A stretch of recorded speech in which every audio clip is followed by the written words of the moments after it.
Christmas പുലരിയിൽ കർണാടകയെ ദുഃഖത്തിലാഴ്ത്തിയ bus ദുരന്തം. ചിത്രദുർഗയിൽ container lorry ഇടിച്ച് സ്ലീപ്പർ ബസ്സിന് തീപിടിച്ച് 17 പേർ മരണപ്പെട്ടതായി സൂചന. ഹിരിയൂർ പോലീസ് സ്റ്റേഷൻ പരിധിയിലെ ഗോർലാത്തൂരിൽ ദേശീയപാത 48-ലാണ് അപകടം.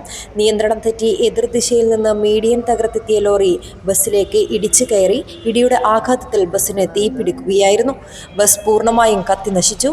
ലോറി ഡ്രൈവറും മരിച്ചു. 29 യാത്രക്കാരിൽ 9 പേരെ പരിക്കുകളോടെ ആശുപത്രിയിൽ പ്രവേശിപ്പിച്ചിട്ടുണ്ട്. ബംഗളൂരുവിൽ നിന്ന് ഗോകർണയിലേക്ക് പോയ സീബേർഡ് ട്രാവൽസിന്റെ ബസ്സാണ് അപകടത്തിൽപ്പെട്ടത്. ലോറി ഡ്രൈവർ ഉറങ്ങിപ്പോയതാകാം അപകട കാരണമെന്നാണ് ചിത്രദുർഗ പോലീസിന്റെ അനുമാനം. രാത്രി 11:30-നാണ് ബസ് ബംഗളൂരുവിൽ നിന്ന് പുറപ്പെട്ടത്. പുലർച്ചെ 2 മണിയോടെയാണ് അപകടമുണ്ടായതെന്ന് രക്ഷപ്പെട്ട യാത്രക്കാരിൽ ഒരാൾ പറഞ്ഞു. പരിക്കേറ്റ ആളുകളിൽ പലരുടെയും നില ഗുരുതരമായതിനാൽ മരണസംഖ്യ കൂടുമെന്നാണ് സൂചന.